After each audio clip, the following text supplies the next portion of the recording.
देख रहे हैं इन डार्क राजकुमार के साथ। तो चलिए बढ़ते हैं आज की कहानी की ओर। दोस्तों, मेरा नाम सुमित है और मैं यूपी का रहने वाला हूँ और मैं आपको अपने साथ घटे हुए एक घटना को बताने जा रहा हूँ। ये तब की बात है जब मैं और मेरा दोस्त शिवम कॉलेज में पढ़ा करते थे। लेकिन कुछ दिनों बाद मुझे घर से फ़ोन आया कि मेरी बहन की शादी तय हो गई है, जिस वजह से मुझे गांव जाना था। और फिर उसके बाद मैंने शिवम को ये बात बताई तो उसने कहा, ठीक है भाई चलेंगे। शिवम मेरा बचपन का दोस्त था, तो हम दोनों साथ ही रहते थे और घर से भी अगर दूर रहते थे तो भी हम साथ में रहा करते थे। हम दोनों यूपीएससी की पढ़ाई कर रहे थे और शिवम के पास एक बाइक भी थी जो कि उसके पापा ने दिलाई थी। तभी उसने कहा, ठीक है कल शाम को निकलते हैं। और इतना कहने के बाद हम दोनों अपनी पैकिंग करने लगे और फिर अगले दिन हम शाम होते ही निकलने लगे। मगर जब हम निकले तो उस वक्त मौसम बहुत ही ज़्यादा ख़राब था और हम दोनों को 2 दिन पहले ही जाना था, जिस वजह से हमने ज़्यादा नहीं सोचा और निकल पड़े। जब हम निकले तो उस वक्त शाम के 7 बज रहे होंगे और उस समय सर्दियों का मौसम था और इन दिनों शाम जल्दी ढल जाती है।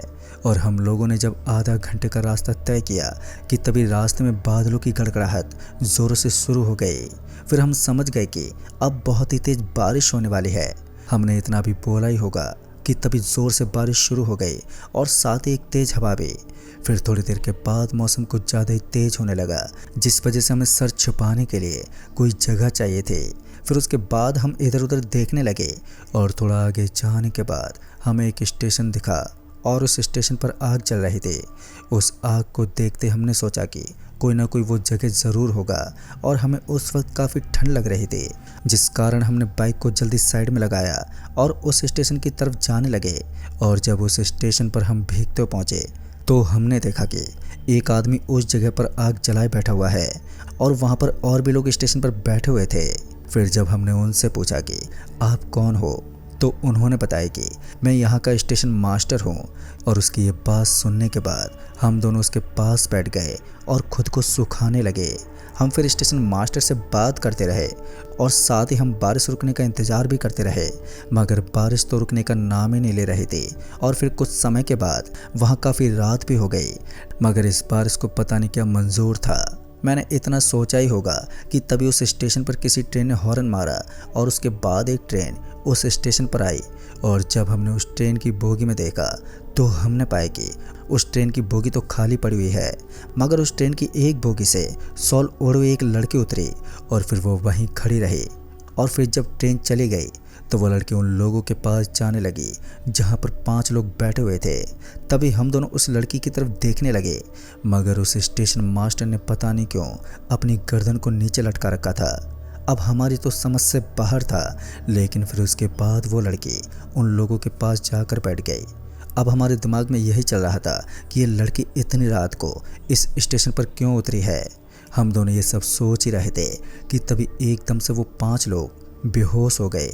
और ये सब देखते हम थोड़ा घबरा गए कि आखिर उन लोगों के साथ हुआ क्या है। हम दोनों अभी यही सोच रहे थे कि तभी वो लड़की उस जगह से उठकर खड़ी हो गई और फिर हमारी तरफ आने लगी। उस लड़की को हमारी तरफ आता देख हमने उस स्टेशन मास्टर को ये बात बताई। और फिर जब उस स्टेशन मास्टर ने पीछे देखा तो वो भी थोड़ा घबरा गया और उसने कहा कि तुम लोग मेरे पीछे पीछे आओ। उसकी ये बात सुनते ही हम दोनों उस स्टेशन मास्टर के पीछे पीछे जाने लगे।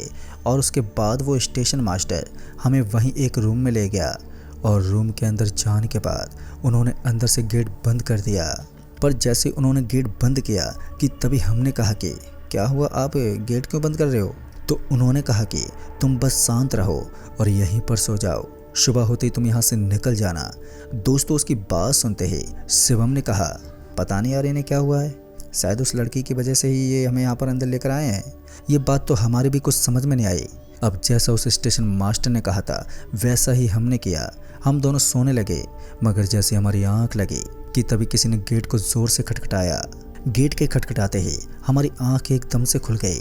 और जब हमने उस स्टेशन मास्टर से पूछा तो उन्होंने कहा, कोई नहीं है, तुम लोग सो जाओ। उस वक्त पता नहीं क्यों वो स्टेशन मास्टर बहुत ही घबराया हुआ लग रहा था और हमने ज़्यादा नहीं सोचा और हम उसी वक्त सो गए। और फिर थोड़ी देर के बाद वो आवाज़ आनी भी बंद हो गई। अब हमारी आंख कब लग गई हमें पता भी नहीं चला। और फिर जब हमारी आँख खुली तो सुबह हो चुकी थी, जिस वजह से स्टेशन मास्टर ने हमें बाहर आने को कहा। और जब हम बाहर निकले तो हमने देखा कि जो लोग कल बेहोश हो गए थे उनकी आंखें एकदम सफ़ेद हो चुकी हैं। और ये सब देखते मेरी आंखें फटी की फटी रह गई कि आखिर ये हुआ तो हुआ कैसे। अब ये बात हमने स्टेशन मास्टर से पूछी तो उन्होंने कहा कि तुम ये सब ना जानो तो ही तुम्हारे लिए बेहतर होगा। अब उनकी ये बात सुनने के बाद हम दोनों हैरान थे कि ये कहना क्या चाहते हैं। लेकिन इसी बीच जो लोग बेहोश हो रखे थे वो लोग अचानक से उठ गए और खड़े होकर वहाँ से जाने लगे।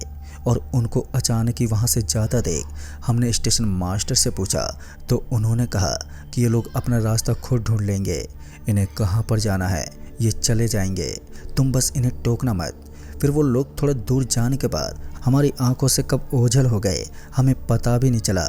उनके जाने के बाद स्टेशन मास्टर ने हमसे कहा तुम भी यहाँ से चले जाओ, काफ़ी लेट हो गए तुम लोग। उनकी बात सुनते हम वहाँ से तुरंत ही धन्यवाद कहकर वहाँ से निकल गए।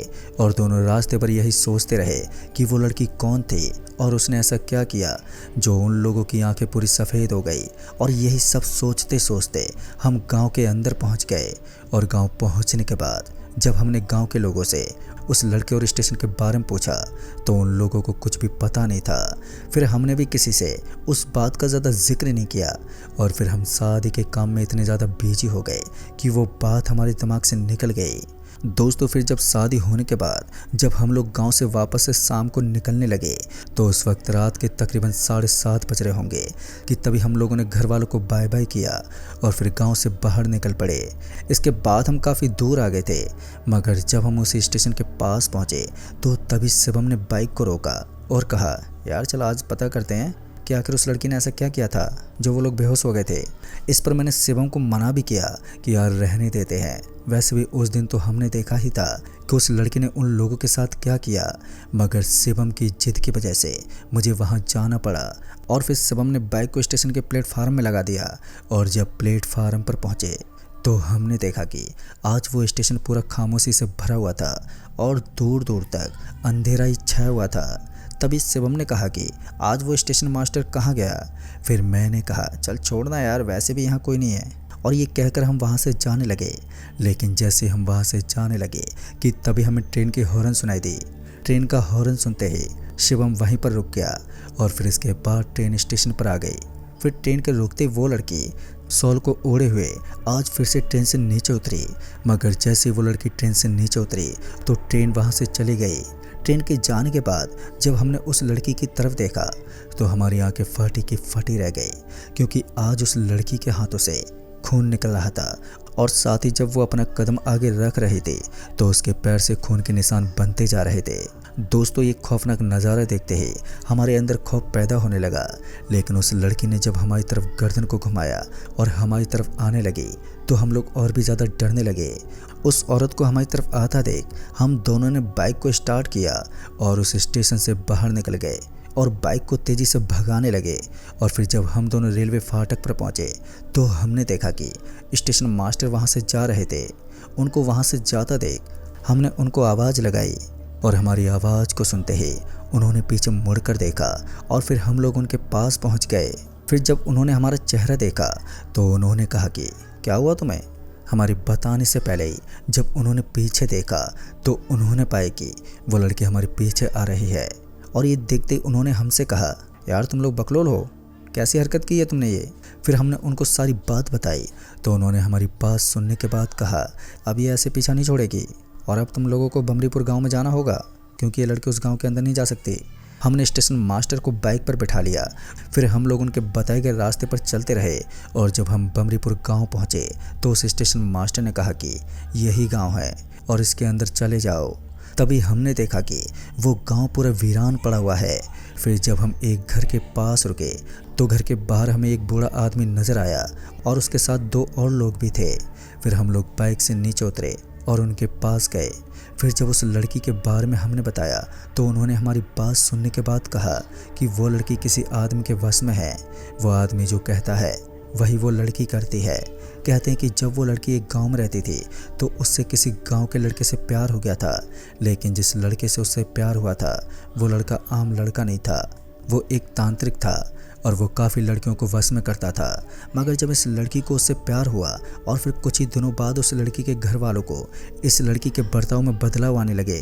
पर जब उन्हें पता चला कि उसकी बेटी उस आदमी से प्यार करती है तो उस लड़की के घर वालों ने उससे बहुत ही मना किया और घर से बाहर जाने में पाबंदी लगा दी। पर इसके बाद भी वो लड़की एक दिन छुपते छुपाते घर से बाहर चली गई। फिर जब वो लड़की आई तो उसकी बहनों से आते हुए देख लिया और उसने अपने पापा को बता दिया। मगर इस बार जब वो लड़की उस आदमी से मिल के आई तो उसने पता नहीं रात के वक्त अपने घर वालों की जान ले ली। मगर जब उसके परिवार की सांसें चल रही थी तो उन्होंने उसको कहा कि हमारे मरने के बाद तू कभी भी इस गांव के अंदर नहीं आ पाएगी। और तभी से वो लड़की इस गांव के अंदर नहीं आ पाती और वो उस स्टेशन में ही लोगों को अपने बस में करती है। और फिर लोगों को वश में करने के बाद वो उन लोगों को उसी आदमी के पास ले जाती है। लेकिन जो भी उस लड़की की आंखों में देखता है वो लड़की उसके पीछे पड़ जाती है और जब तक उसका पीछा नहीं छोड़ती जब तक कि वो उन्हें मार ना दे। लेकिन वो आदमी कौन है जो उसको वश में करके रखा है, उसका आज तक कोई पता नहीं चला कि वो कहाँ है। दोस्तों, ये बात सुनते ही हमने उनसे कहा कि पर हमने तो उसकी आंखों में देखा था जिस वजह से वो हमारे पीछे पड़ी है। हमारी बात सुनने के बाद उन्होंने कहा कि बस एक ही रास्ता है, उसका परिवार ही तुम्हें इससे बचा सकता है, क्योंकि आज भी उसके परिवार की आत्मा इस गांव में उसे नहीं आने देती। उनकी ये बात सुनने के बाद हमें थोड़ी बहुत राहत मिली और फिर उसके बाद उन्होंने बताया कि उनका घर इस गांव के आखिर में है। हमें वहीं जाकर उनकी आत्मा को बोलना होगा और तभी हमें उससे छुटकारा मिलेगा। अब हम लोग वहाँ से तुरंत ही बाहर निकले और फिर उस लड़की के माता पिता के घर की ओर जाने लगे। और फिर जब हम उनके घर पर पहुँचे तो हमने देखा कि वो घर तो बहुत ही पुराना था और साथ ही डरावना भी लग रहा था। फिर उस बूढ़े आदमी ने उस घर का दरवाज़ा खोला और फिर जब हम अंदर गए तो हमने देखा कि उस लड़की की फ़ोटो उस घर में लगी हुई थी। उसकी फ़ोटो देखकर हम दोनों अब ये सोचने लगे कि इतने सालों बाद भी ये फ़ोटो अभी भी नई दिख रही है। फिर उसके बाद उस बूढ़े आदमी ने कुछ चीज़ें नीचे रखी और कोई मंत्र पढ़ने लगा। और अब ये सब देखने के बाद हमें ये तो पता चल गया था कि इन्हें भी विद्या मालूम है। और उनके मंत्र पढ़ने के बाद वो पीछे हट गए और जैसे वो पीछे हटे कि तभी वहाँ पर दो आत्माएं आ गई और उनके आते ही हम दोनों थोड़े घबरा गए। और फिर उस बूढ़े आदमी ने उन आत्माओं को सारी बात बताई और उन आत्माओं ने सारी बात सुनने के बाद वो आत्मा एकदम से हमारे अंदर घुस गई। फिर उन आत्माओं के घुसते ही हमारी आंखों के सामने कब अंधेरा छा गया ये हमें पता ही नहीं चला। और फिर जब हमारी आंखें खुली तो हमने देखा कि हम एक स्टेशन पर पड़े हुए हैं। और फिर जब हम खड़े हुए तो उस स्टेशन से निकलकर अपने घर आ गए और हम कभी भी फिर से उस स्टेशन पर नहीं गए। मगर दोस्तों, वो आदमी कौन था जो उस लड़की को बस में करके रखा था और साथ ही हमें उस आदमी का कभी पता नहीं चला। और फिर हमने ये जानने की कोशिश भी नहीं की। पर यह मंजर बहुत ही खौफनाक था जिसमें हमारी जान जाने से बची थी। तो दोस्तों, इस कहानी में बस इतना ही। कहानी आपको पसंद आई हो तो वीडियो को लाइक शेयर ज़रूर कर दें और साथ ही हमें नीचे कमेंट बॉक्स में ज़रूर बताएं। तो मैं आपका दोस्त राजकुमार जल्द ही मिलूँगा ऐसी एक और नई कहानी के साथ। तब तक के लिए बाय एंड टेक केयर।